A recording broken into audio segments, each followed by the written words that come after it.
অতএব সেই দেশের সংবিধানকে নিয়ে আজকে তুমি হতে পারো প্রাইম মিনিস্টার, কিন্তু তোমার অধিকার নয় আমার দেশের সংবিধানের উপরে হাত দিতে পারে। ঠিক না বেটি? এখানে আর একটা ছোট্ট কথা বলবো। আজ গাড়ি বুঝাই করে করে সুলতানে হিন্দের দরবারে যান আপনারা। কি গো, জানতো নাকি? ছোট করে দেবো।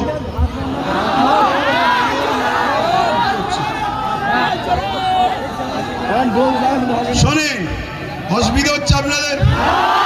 আমি আন্দোলনে নামিনি, নেমেছি যখন এর সাত শেষ দেখে ছাড়বো, কিন্তু আপনারা আছেন তো নাকি?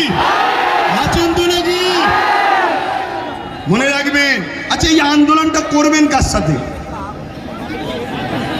না, এই আন্দোলনে কাদেরকে সাথে আন্দোলন করবেন বলুন? কাদেরকে? বিগত ৭৭ বছর যারা ঝেড়ে খেয়েছে তাদের ঘরে? আরে খাওয়া তো শিখালো ৭৭ বছর ধরে তারা। একটা ছোট্ট কথা বলি শোনেন, পাড়ায় চোর পড়েছে, শুনছেন তো? পাড়ায় চোর পড়েছে, সবাই বলছে চোর ধরো, চোর ধরো, চোর ধরো। ওই ভিড়েতে চোরও ঢুকেছে, বলছে চোর ধরো, চোর ধরো, চোর ধরো। শুনছেন না শোনেন রে? আমরা কতটা নসিব ফাটা দেখুন। আমাদের নিজেদের কর্মের জন্য আমাদের সংখ্যালঘু মন্ত্রীকে, যে কিনা মুসলিম নয়, শুনছেন তো নাকি? আমাদের অকাউল নিয়ে বিরোধী দল হয়ে নেতা হয়ে চিল্লাবে কে? যে কিনা মুসলমান নয়।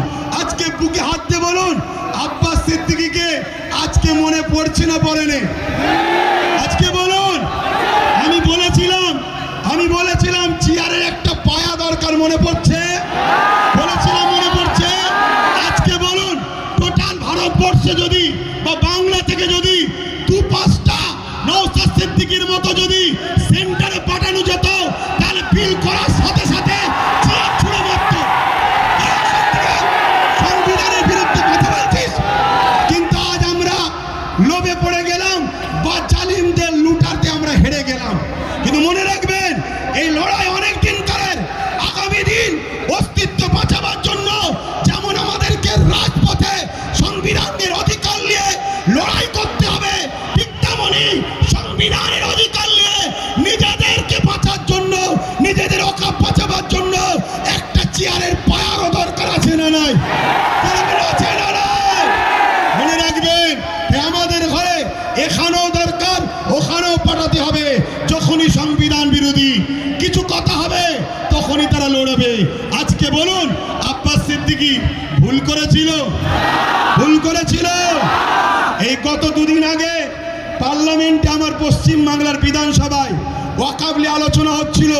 বড় বড় দাঁড়িয়ে রাখা মলিশে কলকাতায় দাঁড়িয়ে বড় বড় ফুটানি দিচ্ছিল, ওর মধ্যে ঢুকে একটা ওয়াকফের পক্ষে কথা বলেনি, একটাও কথা বলেনি। আমি আপনাকে রিপোর্ট বলে যাচ্ছি। কেন? ও যদি কথা বলে পরের বারে টিকিট পাবে না, পরের বারে টিকিট পাবে না। এইরকম যদি মুনাফেক মুসলমান আমাদের মাথায় বসে থাকে, তাহলে আমাদেরকে লুটবে না তো কাদেরকে লুটবে? এর জন্য আমাদের দোষ আছে না নাই? আগামী দিন বাচ্চাদের ভবিষ্যতের স্বার্থে, কেন ওয়াকফ হলো সব থেকে বড় ইস্যু, এটা যদি মিটে যায় তোমাদের সব অস্তিত্ব মিটে যাবে। ওয়াকফ যখন থাকবে না, তুমি ভারতে স্বাধীনতার আগে দেশ ছিলে, প্রমাণ দেখাতে পারবে না। আরে তোমার মসজিদে থাকার পরও প্রমাণ দেখাতে পারছো না, তারপরে মনে রাখবে, তখন তোমাকে বলবে যদিও থাকে থাক, ভোটটা দিতে পারবে না। শুনছে না শোনেন না?